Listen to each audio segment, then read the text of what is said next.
gentlemen, it is my absolute pleasure to welcome back to the UltraRunning Magazine podcast. She is the goodie in my goodie bag, editor-in-chief, Miss Amy Clark. Amy, how the heck are you? I'm good, Scotty. How are you? And I am so good and bummed. It's a bittersweet day. Oh, why are you Bittersweet bummed? day. Well, I'm happy because you're here.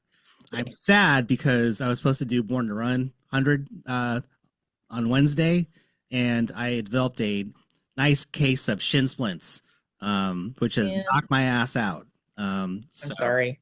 yeah, That me sucks. too. I am so bummed. They're posting photos online right now about gearing up for all the festivities, and I'm gonna have some serious FOMO Serious this week. bummer. Yeah, I'm sorry, Scotty. That sucks. Shin splints can just go right to the trash. I know. It's a bummer, but I may walk around my neighborhood in like some Tarahumara sandals and shirtless, like barefoot Ted. You know, Dig just it. make the best of it Make the best of it. Be there in spirit. with a There you margarita in my hand. go. I like it. I got you, Luis Escobar. Just I do the got you. tequila bottle straight up, you Oh, know. I like yeah. Just forget the mix. Just grabbing the bottle. That's all I just need. grab the bottle. Anyways, we're here to talk about our new issue. It's been on newsstands for a few weeks now, but it's the April-May issue. Let's hear all about that. What has you most excited? I have the wonderful April, May issue in my hands right now. And there's so much to this issue that is perfect for kind of getting ready to race this summer. Mhm. And I think that Ian Sharman's article, Splitting a Race into Thirds, is it's a very good reminder of how we should keep our mindset to, one step at a time, or just like sorry, I can't speak this morning. Um, Split the race up so that you can digest pieces of it rather than thinking about the whole thing. So he recommends that the first third should be a warm up. It is a time where you're, starting out, getting your body moving. Don't run too fast or get caught up in the race. Fast folks who like to sprint out of the gate. Mhm. Where the middle third is just that sustainable section where you're maintaining your speed. You're not pushing it too far, too fast. And then the last third is where you kick it into gear. You're either pushing through or you're using what you've got left to finish, get to the finish line as fast as you can. So I think it's a good reminder for everybody out there who's running to really, think about these things prior to the race. Understand how you're going to approach race day and make a plan. Yeah, always great advice. Something I think we easily forget. I know that I have, or just haven't given a second thought of how to approach a race mentally speaking.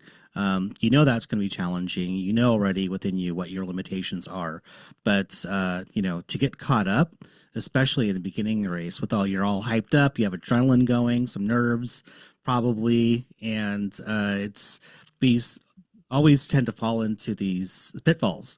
But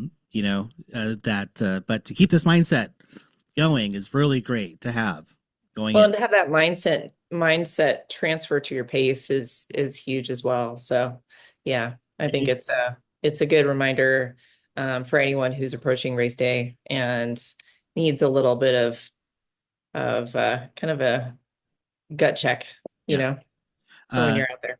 Great. So this issue has a lot going on this month. A lot of stuff that's just gold for you to digest and think about and apply to your regimen. But right now, I want to ask you about the features in this issue, and there are many. Starting off with a journey through the Grand Slam of ultra running, Yeah, something that is no small feat at all. So, tell us what the Grand Slam is, then tell us about the article. sure. So the Grand Slam of ultra running is it was set up, I don't know, years ago. And it's comprised of 5 races, and I believe it's Old Dominion, Western States, Leadville, Vermont 100, and Wasatch. Yeah. And you have to finish 4 out of 5 of those to get the Grand Slam of Ultra Running title that you finished it. And so Avery Matthews was the only female finisher in 2024. And she wrote an article about her journey through the Grand Slam. And she ran Old Dominion, she ran Vermont, she ran Leadville, and she ran Wasatch to finish it out. And it's just one of those, it's one of those series where, you know, it's these races are only a few weeks apart throughout the summer. And so it's very interesting for me to read or to hear about someone's experience with this, because only a few people finish this series each year. And it's a huge deal because you're running 400 milers within a few weeks of each other throughout the summer. So Avery gives a great recap of her races and how they all went. And total respect for Yeah. anyone who attempts it. But those who do finish that challenge, you are on an island of your own. You know, gosh Yeah. dang it. Yeah. Wow, it's hard to even comprehend the folks who can do it, who can stay healthy enough to get through all those and finish, to take the time necessary to do it all, Yeah. and the support. I mean, it is staggering. It might be one of the greatest feats that humans can do. Really, it's incredible. Yeah, I agree, Scotty. And I think that she makes some good points is that there's, you know, she did experience injuries. She had some issues prior to starting the hundreds that popped up that she wasn't expecting. And then she also had a great crew with her. And I think that it's important to read these things. You know, you say, I want to go run 400s in throughout the summer, but there are things that are going to eventually pop up. And I think that her having these issues, but also having the crew that she had really made it a success. Yeah. So Yeah. Well, yeah. I'd like to make a point, and I will do this at the end of the Grand Slam, is to hopefully interview someone who's done it and just to give tips on, you know, how to do what their experience was. So if anyone's looking to do it responsibly, um, Responsibly is important. there's no Yeah. half-assing that. No, No. no half-assing that. Anyway, but another feature in there, which is always fun for me, it's the spring shoe review. So Yeah. tell us all about that for anyone who's in the market. So we do this twice a year. We do spring and fall, all the new shoe releases. There's some really great ones in here. In fact, I tested them all and they're all, I mean, I don't think I had an issue I had my favorites, but I definitely felt like this was a good group of shoes that we tested. So we tested Solomon, Brooks, Saucony, Mount to Coast, which was our first Mount to Coast shoe we've ever tested. Craft, their trail shoe, Innovate, and Merrill. And it was a great group of shoes. Real great trail shoes out right now. I mean, Mount to Coast, I believe, was our only non-trail shoe that we tested, but it's a brand that's specific for ultra runners because it does have that really great, not only stability, but the cushion in the shoe. It really holds up over those long miles Mm. on hard surfaces. So would that be more of like you're going after like across the years event where it's Correct. non-technical? Yeah. Yeah. Yeah. Yep. So you're not going to get that tread.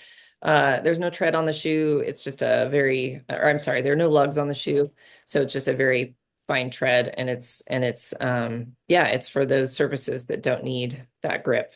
So it does have, I will tell you, it has an amazing grip. It's very sticky.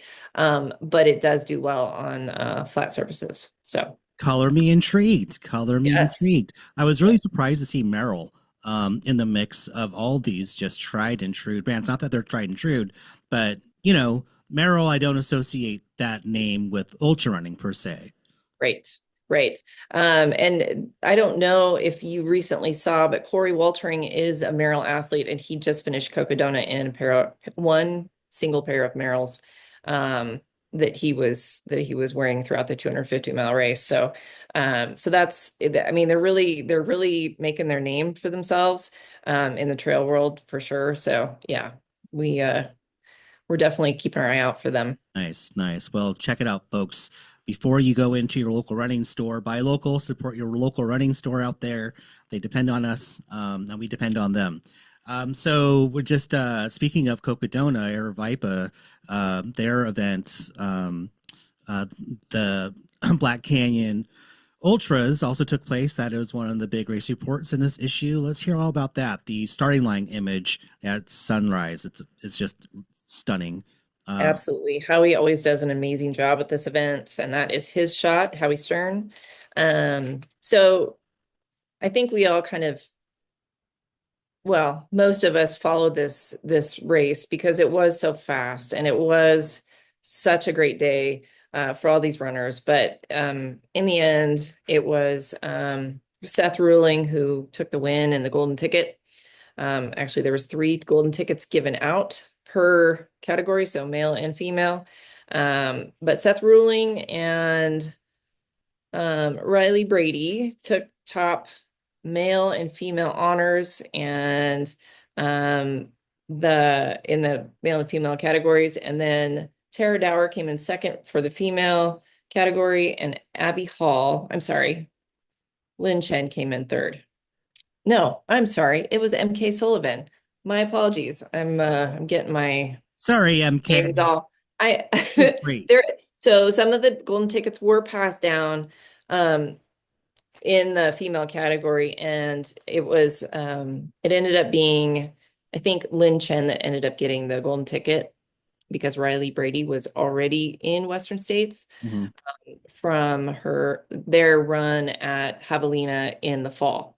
And so, yeah, so it was Lynn Chen that ended up getting the third golden ticket. Congratulations, everyone. Man, Yeah, yeah, Brady is crushing it and amazing. still continues to be a massive force out there Yes. on the trail. So great. Scotty Western States is going to be hot this year. And when I say hot, I mean fast. I don't know what temperature is going to be like, but it's going to be a fast year, just like it Man, was last year. wow. You never know what you're going to get with the weather. I know. It snowed up in Donner yesterday. Um, Really. yeah, yesterday. Crazy. Just yeah. It's So so what we're saying is that the mountains at the start of Western States are going to probably have some snow this year since it is May. The race is in a month and a half, right? So, yeah, yeah. Hoping it melts out off by then. yeah, We'll see. You just never know you just never on know. race day. I mean, Yep. shoot. It's always fun. I mean, I really Um, enjoy that. I really enjoy waiting to see, what happens between like training camp, which is at the end of this month, and race day. yeah, So, that's yeah, so great. Well, yeah, a stacked field for sure. Um, I can't wait to talk more about it as we get closer towards the big day. Um, yeah. agreed. Yeah, and speaking of Chris Warden, the I guess I should say the writer of this Black Canyon race report is running Western States as well. So Whoop. I'm hopeful that we can have a little chat with him. He got the ticket through UltraRunning Magazine and Aravaipa or Steep Life Media, I guess. So yeah, exciting Do it. to talk Let's to him. do it, Chris. Do it. Way to go. All Um, right. so we have some other articles going on in this chalk pool. These are just a few of them that we think you folks may be interested in, but there's a ton in there. Yeah. Looking at the Ultra Geek section of the magazine, we have a few in there. One by Buzz Burrell about running is safety. Tell us about that. So if anyone knows, Buzz knows how the risk involved in trail running pretty much out the benefits of running outweigh the risks of running in nature, I guess, if you will. And so he talks about how um as long as we are smart and use our, common sense, we can actually use our cell phones as well to navigate. Um, Running on the trails are going to be beneficial. They're not as risky as one might think, especially when it comes to wildlife.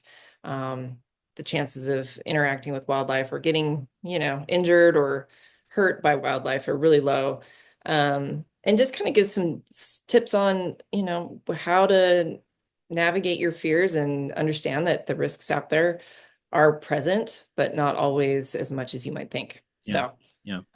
the fresh air and the activity, the exercise on the trails is definitely outweighs the dangers. So Definitely. yeah. Use good situational awareness out there and respect nature. We are visitors Yes. here. It's their Yeah, domain. Um, absolutely. so we also have the by Dr. Nick Tiller, Ask the Physiologist, racing without eating, alternatives to NSAIDs, and the post-race shiver. I interviewed Dr. Tiller in our last episode. He does talk at length about the reasons why you should not use NSAIDs while racing, and we go into a bunch of other topics that are definitely worth your time. But tell us about the rest of that column. Yeah. So Dr. Nick Tiller is, he knows his stuff. That's what he does for a living.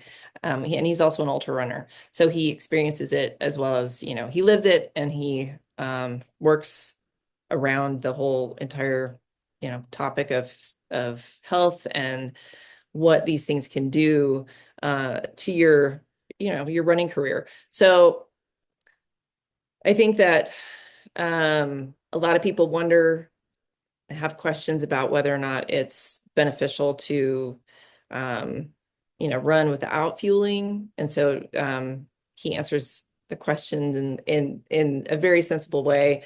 He also talks about using, and I think that this is really important to emphasize because he does bring it up in the upcoming issue that I'm working on, or that we're working on right now for June, July, NSAIDs, which are ibuprofen, aspirin, painkillers, and if they should be used during racing. Big answer is no, Oh, but he goes into why. yeah. And it's really important that you read why.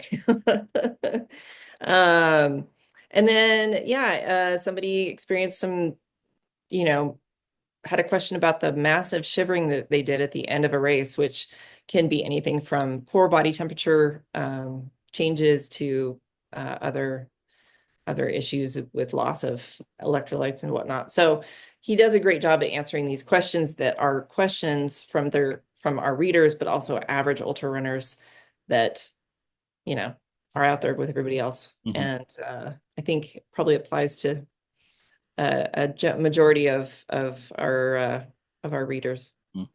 Nice. So Yeah, I yeah. was excited to see this next article I want to bring up for the Athletes Plate column by Stephanie Howe and Kelly Newland, the midday energy boost. And tell us about that and let us know what they gave us in terms of a Oh recipe yeah. all to enjoy. Well, I'm just super grateful that Stephanie and Kelly have joined our team of columnists, because the knowledge that they bring as a team is just astounding. So Stephanie is a nutritionist. She's got her PhD in exercise in nutrition. Kelly is a professional chef, also an ultra running agent. I mean, so she's in the world of ultra running. She's a professional chef.